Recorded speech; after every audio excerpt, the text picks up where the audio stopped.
Hey everyone, really exciting day. I know it's April 1st. Don't think that this is a joke though. We got new Guild Wars 1 content, actual content on April 1st, and it's not a joke and it's not temporary. We're just going to get into it, but yeah, a little bit of a spoiler as you can see in the background. I actually have gone through the new content on this character, so we're not going to show off the actual dungeon. Hint, there's a new dungeon, by the way. But yeah, you can see in the background, there's a new repeatable dungeon you can do in Pre-searing. This is only for Reforged mode characters, so you need to be in Reforged mode. If you need to toggle this on, if you want to play this content with a non-Reforged character, just keep in mind in Ascalon City here, if you go under the bridge where the pond is, you can actually go to the shrine and turn on Reforged mode now. So that happened in the last update, so yeah, just keep that in mind. But yeah, with that, we're going to get straight into all of the update notes. We have quite a lot to go through, so I'm going to try to kind of kick through it pretty fast. But yeah, there's a lot of good information here, so let's just get started. So earlier this morning, we got this little teaser posted. And I actually did post about this in the main 2 weeks Discord and some other Discords in discussion, but yeah, no, there was just talk of like, oh, is this the April Fool's thing for today or whatever? And if you actually look at this, and you look at what's actually here, this doesn't look anything like an April Fool's joke, right? Like this looks like it's actually related to the content. So there were previously spoilers of a sort. The map itself that we ended up getting for the dungeon was in the data files, so they basically had put it in the client already, and we already kind of knew that this was coming. We just didn't know when. And then lo and behold, later on today they released this map. So yeah, we'll get off of Twitter and get into the game updates. Apologies for the flashbang. Today we are releasing a significant build on April 1st, and in many places around the world today is celebrated as April Fool's Day. There is no fake release notes today, although there are some April Fool's Day related features. New Prophecies dungeon. This is crazy, and there's some really good info in here too. We're gonna get to. A new dungeon has come to Prophecies Pre-searing. To reach the dungeon, make sure you're playing in Reforged mode. That's what I had mentioned first. Complete Bastion in the North. This means you also have to, you do the Ben quest, get to Pike and Square. You need to actually get into Pike and Square to do this. So yeah, you travel through the Northlands, get to Pike and Square, and then you talk to Mullinex inside Pike and Square to start the new quest chain. So this quest chain starts out with a non-repeatable quest. There's 2 quests that you do, and then at the very end, the 3rd step is a repeatable quest, and this allows you to continue to revisit this dungeon and do it over and over again. Really, really cool.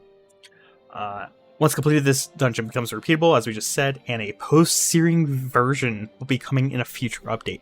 This is so exciting. We kind of knew that we were going to get post-searing content, but we didn't have actual confirmation. But here it is. So we're getting this dungeon in a post-searing update. That also means we're going to get a hard mode version, which is really cool. So lots of good content ahead for us, guys. Really, really excited. Something that was also sort of expected, because they accidentally released this, was Devona becoming a hero. So what was expected is her becoming a hero. What wasn't expected? Hero and pre-searing.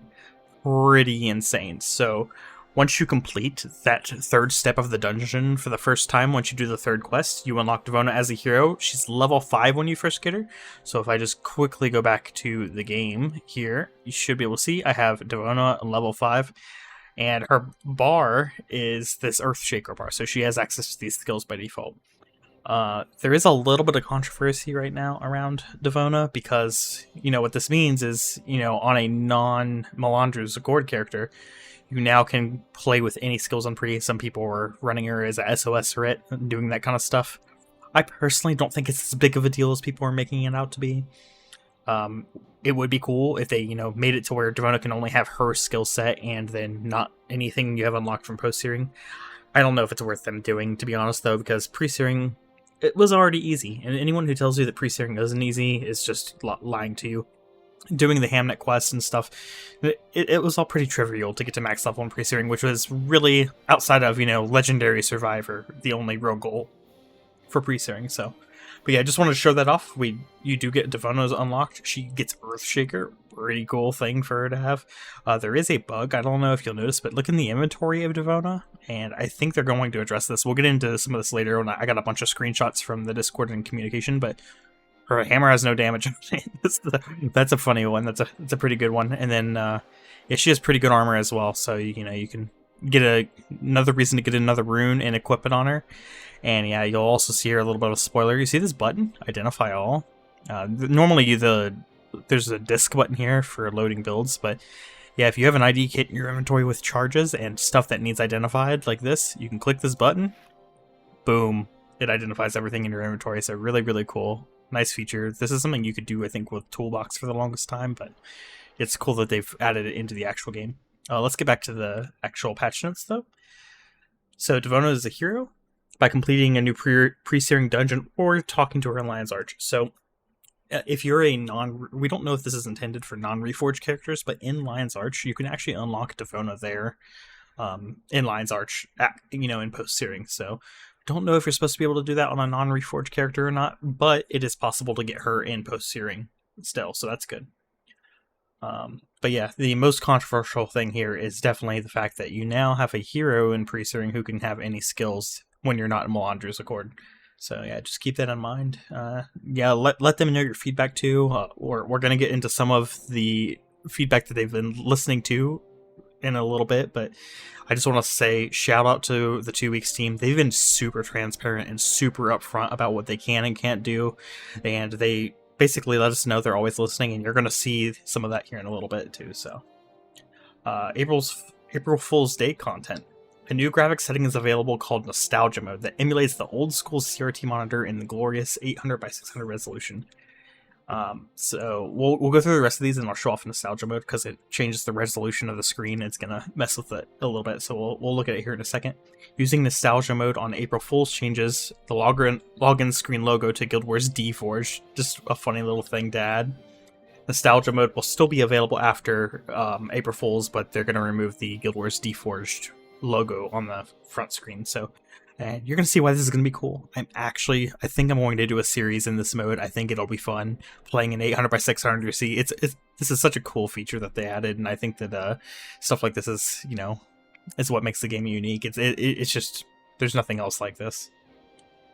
And then, yeah, we'll just go through this real quick. Inventory management upgrades. You guys saw, we clicked the ID all button from the inventory. It consumes your identification kit and automatically identifies everything. No more individually clicking all items. So really, really good change. Something I haven't tested yet, but I probably should look at is, did this identify white items? Because technically you can identify a white item. It doesn't look like it did. So yeah, the identify all button, if I just pull this down here, I have a white item. This does not look identified. If I do this manually, yeah, it identifies it. So it looks like it's only blue, purple, and gold items, and I think that that's probably good. Most people aren't going to need to identify white items, but especially in pre-searing. But in post-searing, when you get to level 20 areas and stuff in the white items, it's worth identifying them because you make more money off of them.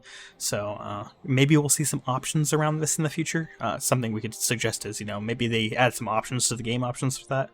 But yeah, really cool feature. Really awesome to see them do that. And then another thing, which I can't show off right now, you can transfer all crafting materials in your inventory to your Zoonline material storage with a single button press. So this feature is a little weird. Maybe I can show it off if I do... Oh, I don't have Toolbox running. Basically, where this button is you talk to the Zoonline storage agent. Like when you have your chest open, the button's in there at the top of the screen where you deposit your gold. So it's a bit of a weird place for it because it means, you have to go to the chest to do the deposit. But I think it's a good compromise. I don't know where else they would put it. I don't think putting it in here is a good idea, so yeah, a bit of a good compromise, and yeah, we'll see how that goes in the future. Yeah, it's nice to have that, though. I'm definitely one of those people who's constantly dragging materials on my solo characters for that. Really cool thing, the extra life pets. So they had a very limited time extra life fundraiser for Guild Wars 1. I'm very sad I missed this. My wife was sick the day I went, they went and did this in the morning, so I actually was up with her all night trying to keep care of her. I missed the extra live stream in the morning. Very sad I missed that, but it's not the end of the world, right? But If you donated a certain amount of money, I think it was $100 or something like that, you got your pet name into a pet, and these pets are just put into all of these maps. So really cool. If you go look around these maps, you'll see there's a bunch of new pets running around. Very, very cool thing for them to add to the game. Another, this is definitely an April Fool's joke. They buffed Smiter Spoon in PvP. So funny April Fool's joke, right? And then so here's the hotfix. There was a patch, it was not too long ago, just a little bit ago. You can only recruit Devona as a henchman in Lion's Arch. If you're a Reforged mode character, you can opt into Reforged mode via a shrine. So it looks like they made it to where you can only recruit her when you're in Reforged mode. I don't know what this does, like if you turn Reforged mode off, because you can turn it on and off now. So maybe you can go into Reforged mode, recruit her, and then go out of Reforged mode and have Devona. Not entirely sure if that's going to work or not, but yeah, something worth trying. NPC placement adjustments were made outside of Pike's North Exit. I'm not real sure what NPCs they changed here. I think there's a group of bandits in one of the quests that's right outside of Piken. Maybe they moved them a little bit further from the door, because I think when you walked out of Piken, you basically ran straight into them. And Pre-searing dungeon drop herd is adjusted. Some gold items were dropping. Yeah, so this was not intentional. There were gold items dropping in Pre-searing. Wasn't intentional. It was from a specific boss, I think. They fixed it already. I have confirmed they are looking into if there's a way or how they're going to remediate the ones that did drop during the time frame. But yeah, it's just something worth keeping in mind. And then this note down here was just a community note about Devona and Lion's Arch. It looks like we got clarification on that, at least right here, so that's good. Getting into some of the updates from the 2 weeks Discord, community Discord. So, yep, the Devona's Faux Hammer, definitely a bug. I just wanted to highlight that. So something that they said that they were going to look into right now, the regular Pre-searing music plays in this dungeon, and they haven't looked into the music system much yet, so they think they're going, it looks like they're going to potentially check out, can they change the track in that dungeon to a more dungeon-y track. So that's cool. This is a nice little note. So something important about this dungeon, the base version is between level 6 and 10, so that's when you're doing the quest the first time, it's between level 6 and 10, and then after you beat the dungeon, everybody in the party has the repeatable version of the quest. Certain groups scale with the lowest level of your party starting from 10. So I've seen the mobs scale all the way up to level 18, and I think the bosses can be up to level 22. So very, very cool. You can actually, this is a new Legendary Defender of Ascalon meta. It probably is the meta for any non-hardcore character, more than likely. I will say I did the dungeon. I'm not going to spoil a bunch of, the inside of it, but it's fairly difficult once you get into that third part of the quest. There's a lot of mobs, and you really do want to kind of bring a group more than likely to continue to do it. I think that the group is almost something you want to have for this. Devona, as a hero, obviously is going to help out with this, so I love to see this content, though. Now, this is a spoiler. Skip ahead 30 seconds if you don't want to see a spoiler of one of the mobs. There's a noob mob in the dungeon, so there's these crystally looking mobs right here. And now we're going ahead, and the spoiler is over. So we're going back into some of the feedback. So, yeah, I just wanted to note this here. So, basically 2 weeks, Fog was explaining how he wanted this to be a new way to grind out LDOA. So I think it's really important to note that, because their philosophy on these things is often more important than the actual changes going in necessarily. So I think that seeing this mentality is good, because I think if you guys know me, I have my solo ranger with 1,200 hours on it. I literally skipped LDOA just because I hate this grind, and this makes me want to go back and do the grind again. I want to go do LDOA right now just because this is the new way to do it, and it seems like it's going to be fun. So, something that didn't make the notes, there is a new setting, Show Legacy Intermission button. So previously, if you were in a mission outpost, the intermission button was moved to the top center of the screen. It is not attached to the party window anymore. And they've made a toggle for this, so if you want to play with the old intermission button, you now can do that. This is an awesome change. This was 100% directly from community feedback, and we're going to see more of that here in a second too. I have 2 more spoilers, so here's just some pics of the inside of the dungeon. It doesn't really spoil any of the content, but I just wanted to show it off. this new dungeon is beautiful, and I cannot stress this enough. This dungeon feels like a pre-searing dungeon. It really does. I was a little worried at first we were going to get something, more akin to an Eye of the North style dungeon that didn't really feel like it was pre-searing, but this place feels pre-searing. They did a great job on it, and yeah, I just wanted to show these off, just 2 screen caps from inside of there. Going on to next, so yeah, this was just a mention around it, Devona having full skill unlocks. So I just, something everybody keeps missing, and something that I think that they should be aware of is 2 Weeks team is 100% focused on tuning this content. If they find that Devona having access to full skill unlocks is too much, we might see changes around this in pre-searing. So don't think that anything is set in stone. Don't think that, all the game is ruined. There's a hero in pre-searing. It's too easy now. Like, it's not like that at all. Have good faith. Give your feedback. Give candid, good feedback to their team. And yeah, we'll just see how the game flourishes from there. And yep, this was one of the feedback points that I put out. So the identify all button, like I said, there's normally a little disk here for loading equipment templates. But I think they should just center this button. It would just look better. And yeah, here's just an example of one of the gold drops that was happening in pre-searing. I just wanted to highlight in here that it was actually dropped in pre-searing and stuff. And yeah, the pre-searing Discord was going kind of nuts while this was happening. So yeah, just as a highlight, there are some items out there that are like that right now. And here is them talking about those gold drops. So yeah, them basically just mentioning that it's not intended. And this was not an April Fool's thing, it's just something that snuck through. And I thought it was worth highlighting. So, spoiler, there is a dungeon chest at the end of the dungeon. It is a repeatably grabbable dungeon chest, and it drops inscribable purple items. This is intended. So, yeah, you can see here, inscriptions are known and intentional as well. So, this does not drop OS items.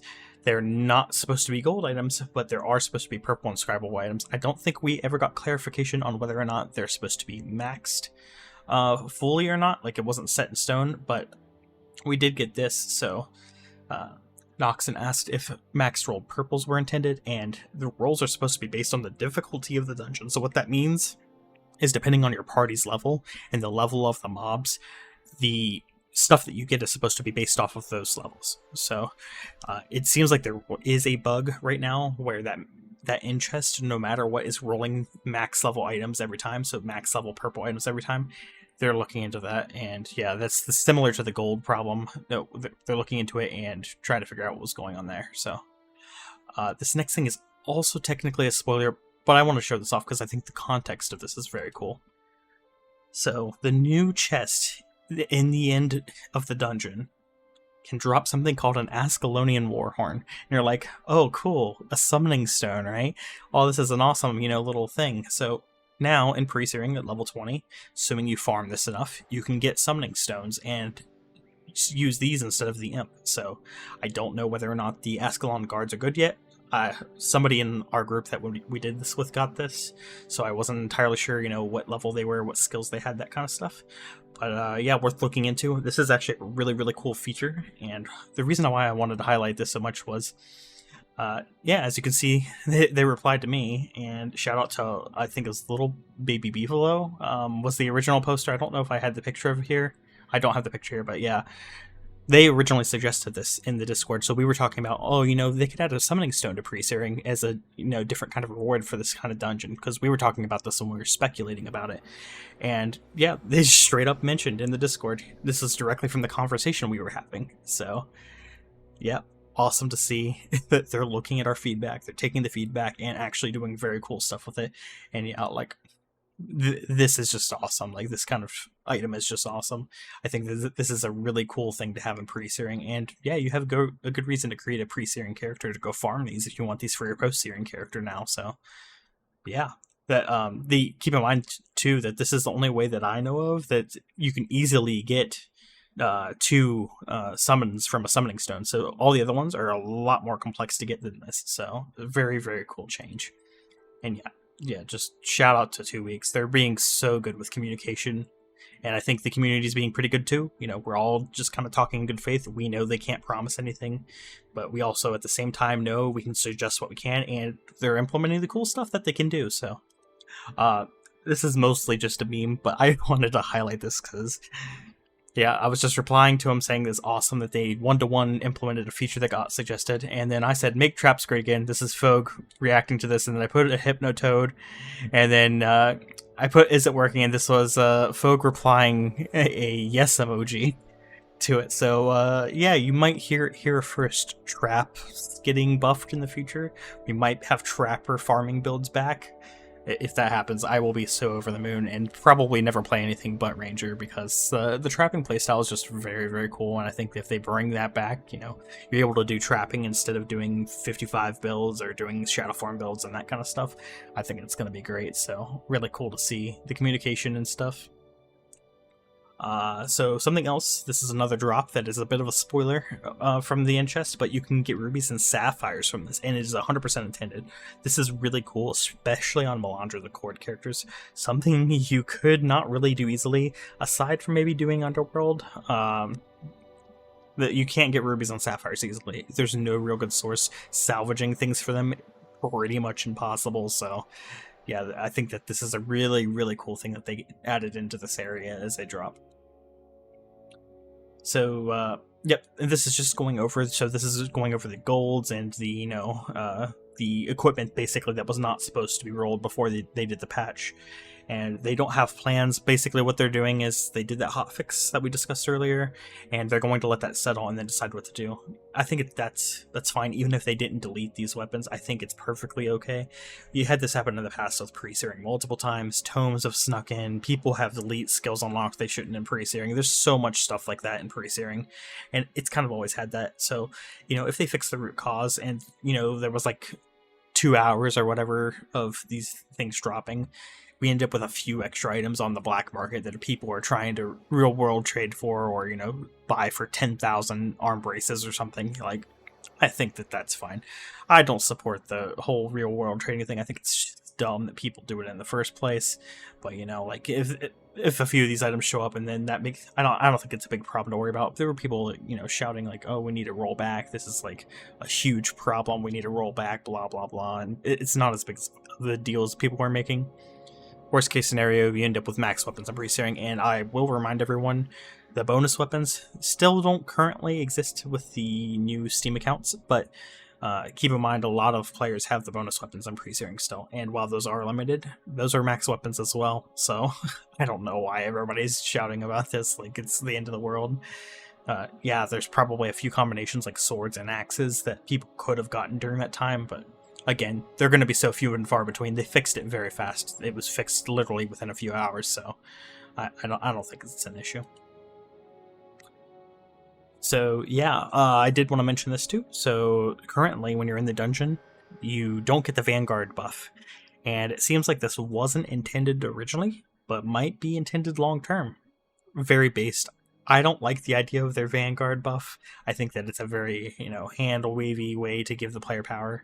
And yeah, you're gonna see too here, if I just go over here, there was a community suggestion that folk reacted to as well. So adding a new armor spec to pike in with 30, 35, 40 armor value craftable for lots of rupees and sapphires, one of the new drops of the new dungeon, and removing the Vanguard armor buff from the game completely. They seemed very interested in this, so yeah, we were all, pretty much everybody in the Discord was like, elite pre-searing armor for a bunch of rupees and sapphires, sign me up. And I think this is an amazing idea. If they do this, they're going to be so based, like it's going to be so cool. So I would love to see them do this, you know, make it to where once you're past level 15, that Vanguard buff wears off or something like that, or, you know, and then on top of that, make it to where, you know, long term, if you farm enough, you can get the pre-searing elite armor. And I just think that would be so cool. So I think that's all of the feedback that I had. Yeah, that was it there. So that was all the feedback we gathered from the Discord post the release. I don't think there's anything else to show off except the nostalgia mode in game, so we're going to quickly go into the menu in the graphics settings, and then down here there's a nostalgia mode. So this is going to mess up my screen. There it is. So we're now in nostalgia mode. This is so cool. So you can't really keep your windows open. You kind of have to move some stuff around, but look at this. This is literally such a cool way to play this game. And yeah, they said that this is staying in the game as well. So I 100% intend, sort of committing to it now, not 100%, but I really want to do a playthrough of the game in nostalgia mode like this. I think it would be so much fun. So yeah, this setting, like I said before, and like it says on the patch notes, is staying around after the update. So one weird thing is these zones over here where you see the black bars are not clickable. It's only within the little, the little box area. Not even right here either. Like you can't click right here, but it's like right here. You're within this, sub window. So really cool option that they added. I think that this is so funny. Great April Fool's, joke. You have the little reflections down here as well. It's like, this is properly done right here. So, but yeah, I just wanted to show that off because this, props to them for this. I would not have thought to do this. And yeah, it works great. There is a little weirdness when you come out of nostalgia mode, when you turn it on and off. The windows are in weird places sometimes. So just keep that in mind. You might have to move your windows back around a little bit. But yeah, I think that's everything for today. I'm going to be getting back to streaming soon. I have been putting out videos every week, but we're going to be going back to the streaming grind soon. I'm thinking of starting a new series, so for those not familiar, I have done some work on Toolbox, and I've been doing a little bit of work on the development side of things. So I'm trying to create a data collector to get better data for the Guild Wars Wiki. So if you've ever looked at the Guild Wars Wiki, a lot of you will have seen that, there's not really a whole lot of drop information in there. And one of the things that I created for Toolbox was the drop tracker. So I'm basically creating a little bit of an iteration on that I can, collect information about drops and then just have that automatically update the wiki. I'm trying to figure that out, and at the same time I'm also looking into one of the solo community members had a really cool idea of a run that they're doing, which is a chunk man version of Guild Wars 1. I think that that's a really fun idea. So yeah, they were mentioning it involved them getting all the green items, when they're in a chunk. So Sorrow's Furnace suddenly becomes a giant task you have to really focus on. So I'm working on a little bit of development work around that in hopes that I can, do a run like that one day. I might end up doing that not as a solo run, but as a, grouped up with heroes type run. So yeah, maybe we'll do Reforged mode character like that and do the chunk thing, in Reforged mode, and we'll just start in Pre-searing and, do the dungeon and stuff, get a bunch of the summoning stones, go to post, and then start working on that from there. But yeah, thanks for watching, everybody. Like, subscribe, follow for more. We're going to be releasing, more Reforged content. I'll release a video as well going through the dungeon from start to finish, so we will have a video of that coming out soon. But yeah, thanks for watching. I'll catch y'all later.